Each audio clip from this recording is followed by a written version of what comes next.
valued viewers, I hope you're all doing very well. Today's battle is between Japan's latest frigate and China's latest frigate. For Japan, it's the Mogami class. For China, the Type 054B. Let's start with ship details. The Mogami is a multi-mission stealth frigate for Japan. The first entered service or was commissioned in 2022. 6 have been completed and are in active service. 4 are still being built and 10 have been cancelled. It has a 5,500 ton full load. The Chinese Type 054B, which is succeeding the 054A, currently in service, guided missile frigate. Brand new, entered service or commissioned the first vessel earlier this year, 2025. So far, 1 is in service and 1 is being built, but as this is Chinese, I suspect many will be built in the future. Coincidentally, the same weight full load, 5,500 tons. In terms of weaponry modelled in sea power, the Mogami is armed with 16 RIM 162, that's ESSM, range 27 miles from her 16 cell Mark 41 VLS. Self-defense missile can also be used as over-the-horizon offense. They must be quad-packed. Also, 12 RIM 66H SM2 MR Block 2, range 90 nautical miles. It says radio command, it's not radio command, it's semi-active radar homing. Interestingly, 42 RIM 116 RAM rolling airframe missile. We don't see many of these in sea power for some reason. Range 5 miles, so close in shore defense. Offense, as modelled in sea power, RGM-84D modernised Harpoon, range 80 nautical miles.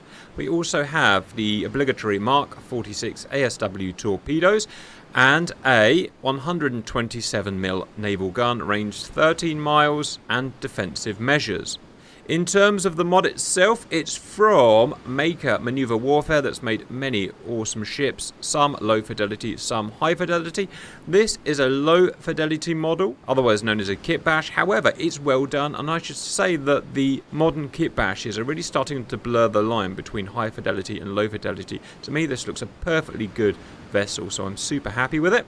And I'll put the links in the video description, but they're all pretty easy to find, as you know. On to the Chinese vessel. She is armed with self-defense HQ-16 VLS based, which has a range of 21 miles, so just shy of the ESSM of the Japanese ship. 63 HQ-10 SHORAD, range 5 miles. We've seen both of these missiles, I believe, with the Type 054A. Surface to surface YJ-83J, range just shy of 100 nautical miles, active radar homing surface to surface missile. Similar to the Harpoon in that it cruises subsonic, but unlike the Harpoon, in the terminal phase it will speed up to supersonic, from memory about Mach 1.5. Set 65 ASW torpedoes, a 76mm naval gun, so note that's going to be a smaller gun in case it goes to a gun battle.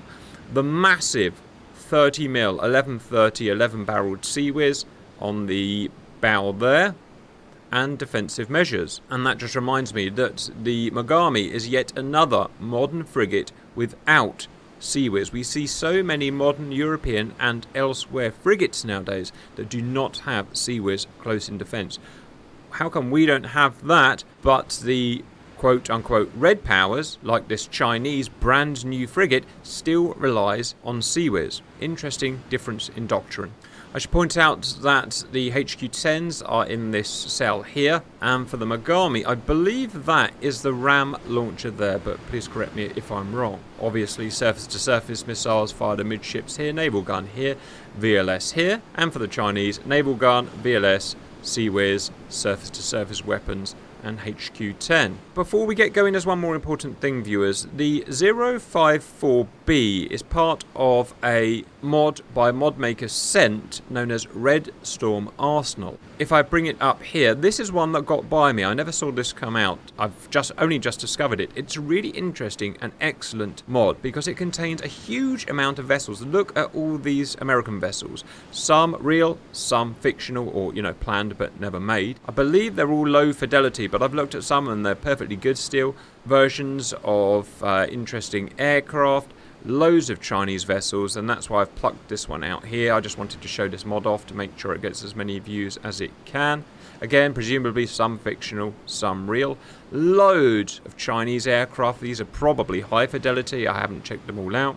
Some Soviet vessels, even the Su-47 Burkott. Again, a real plane, but never went into service, obviously. Japanese, a bunch of Japanese carriers that presumably were planned, but never went into service. And a load of American aircraft. So, yeah, really impressive. Definitely download it and have a play, and I'll try and do some more stuff with it in the future. In terms of our battle viewers, we'll do our usual 50-mile battle. Then we'll do a 15-mile battle, and then we'll do a broadside. Why? It's just something we've standardized. What we tend to do is frigates at 50 miles, then we do larger destroyers at 100 miles. It just tends to suit the weapons that they have to give a good, even fight with no strange things happening. I'm sure this will be a perfectly good fight at 50 miles.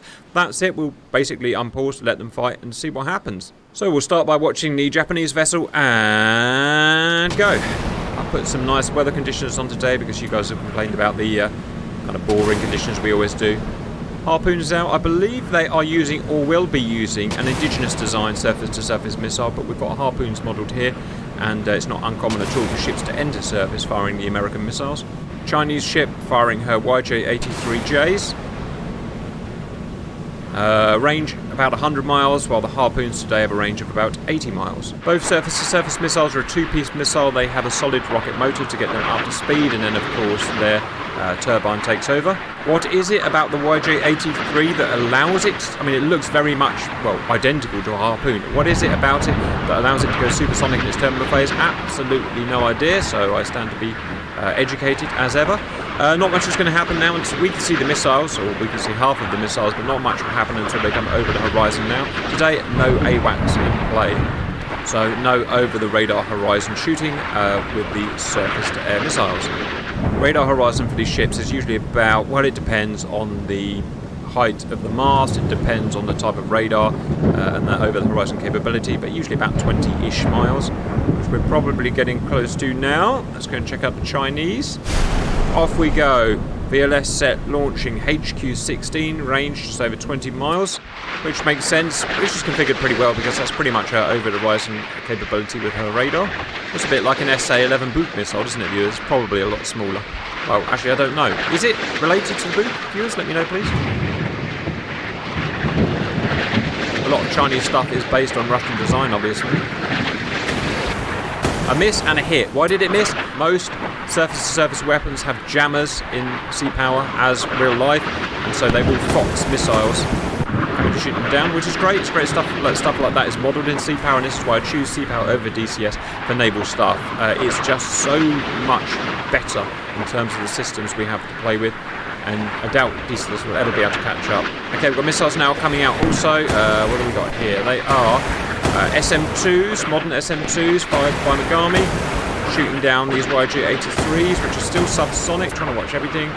Harpoons getting dangerously close, in my opinion, to the Chinese vessel. She's still got HQ-16. Her naval gun is, wow, look at the rate of fire of that naval gun. Small caliber, high fire, small diameter.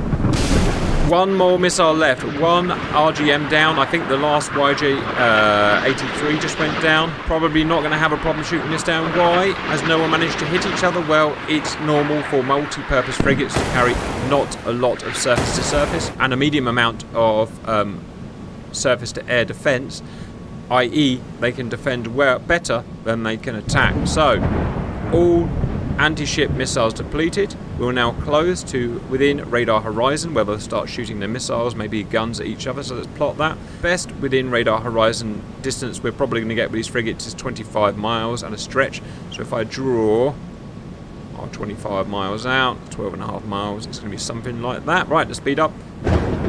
So far, a completely fair fight, which is good. It means, for one thing, that neither of the ships is, stupidly over-modelled, or not that we found yet. There's nothing more annoying than seeing over-modelled stuff. So, distance between vessels, an estimated 35 nautical miles. No one sees over the radar horizon at that. Maybe, probably not even Aegis, Harley Burke. Okay, we've lost track of red. So probably about 25 miles away now, so not long before we get within radar horizon. Does the weather conditions that we've put affect radar horizon radars in real life? Absolutely, massively. When you read about the stuff Aegis has to do to overcome environmental conditions, yes. Is it in sea power? The jury's out on that, I'm not sure. Okay, emissions being detected. Now look how big the emission area of certainty is massive, and that's because we're not getting enough emissions to know exactly where this guy is yet. You know, we've got like 200 miles of guesswork, so we're going to wait until we pin that down a bit more. We can only see, obviously, from the blue side. We have to choose a side. We've chosen this side, but don't worry, it won't actually affect anything. It just allows us to see. Area of certainty decreasing. She won't fire until I designate a hostile, but I don't want to designate a hostile yet because look at the area of certainty. It's so, you know, we're going to miss by hundreds of miles, so we've got to get a bit of a better classification going on here. Okay, there she is. We've got a quick designate hostile. She's not shooting. Check weapons free. Check hostile. Oops, no, I've accidentally clicked the Chinese ship. Sorry, viewers. I've done everything. It's all working. We fired missiles. It is the... Sorry, it's all happening too quick. Pause. It was the RIM 162 ESSM with a range of about 30 miles. Can be fired over the horizon on a data link track because its active radar homing has the Chinese fired. The Chinese have not fired, interestingly, and remember, it's all done automatically for the Chinese. If they could fire, they would. Why can't they fire? That I don't know. Before they get absolutely smashed, let me double check. Everything's there. Active radar homing missiles. So it's the range. We're out of the Chinese range, look, of 21 miles. Well, maybe slightly within, but whatever. We're slightly out of parameters to be able to fire. So there's an advantage of the American ESSM over the Chinese, I guess, equivalent HQ-16. I've never seen that before, so well done. Here he comes in. That's not the right model, but it doesn't really matter. No, sorry, I've got it wrong again. God damn it, I get a lot wrong today.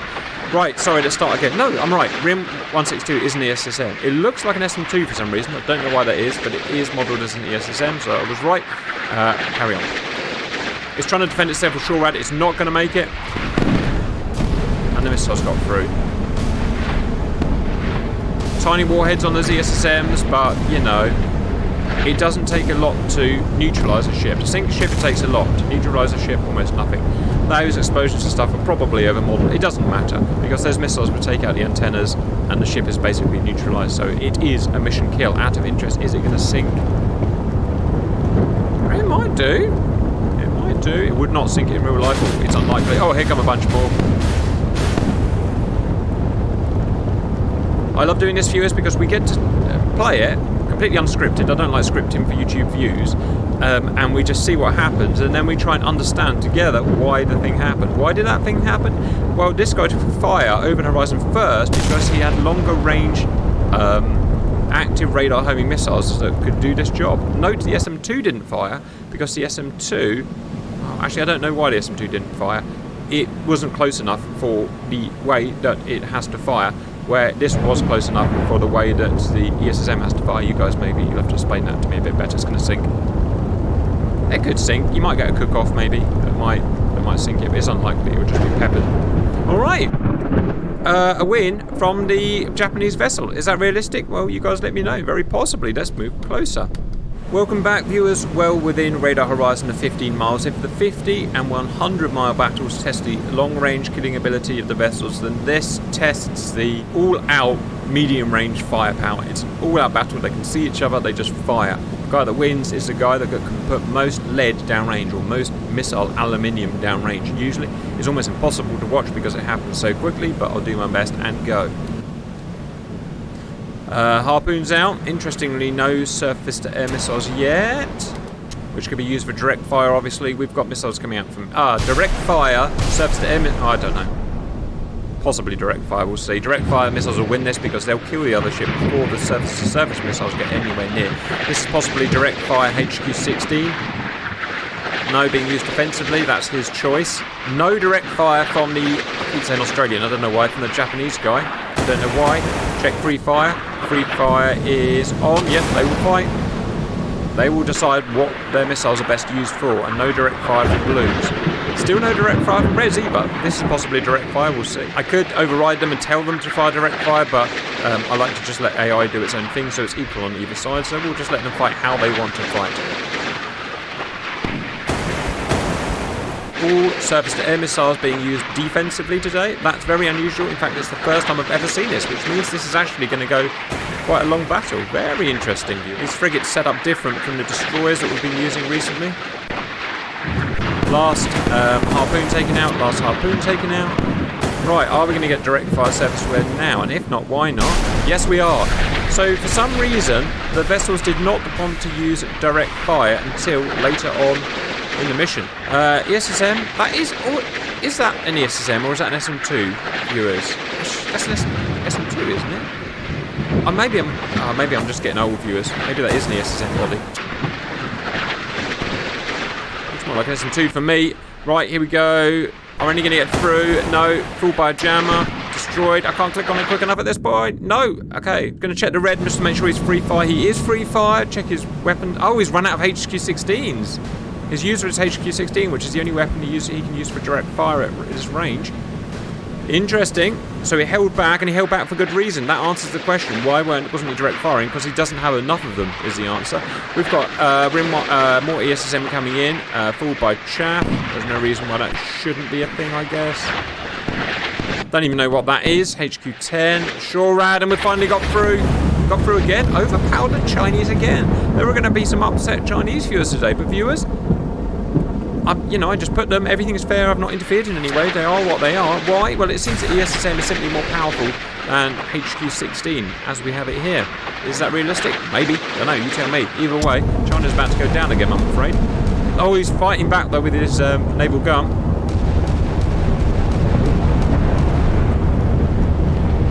I suspect Mogami is going to probably win the broadside as well because he's got the bigger gun. But this guy's got a bigger sea whiz. Oh, it's very interesting, viewers.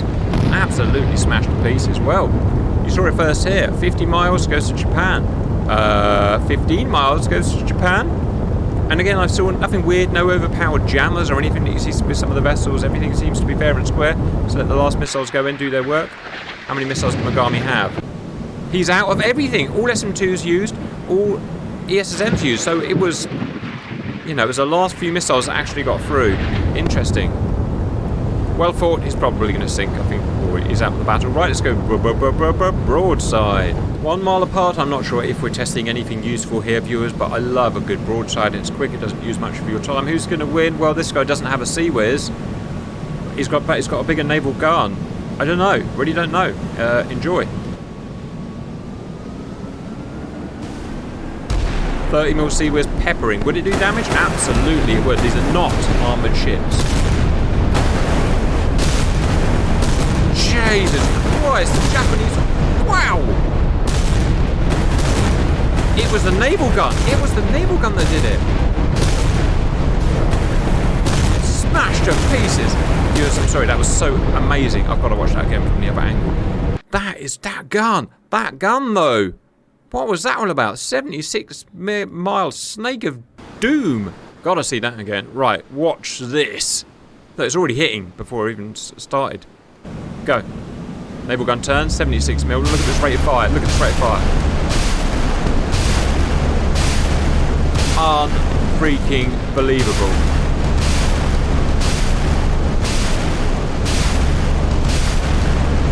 Ich liebe das. Poor guy. A mixture of thousands of 30 mil grenades and 76 mil rapid fire. The Japanese guy goes down. Well, I really enjoyed that. I love these little things, viewers, because I never know what's going to happen. It's fun for me, it's fun for you, and we just get to have a bit of fun and learn about a little bit about ships. You guys always educate me, because I always get stuff wrong, and that's fine. I'm not really a naval guy, but really, wow, look at it cook off. So, you're going to place your bets at 50 miles plus? Go for the Japanese ship. You're going to put your bets at 15 miles? Well, no, go for the Japanese ship. You want to go close? Don't mess with the Chinese guy. I hope you enjoyed that, and bye-bye.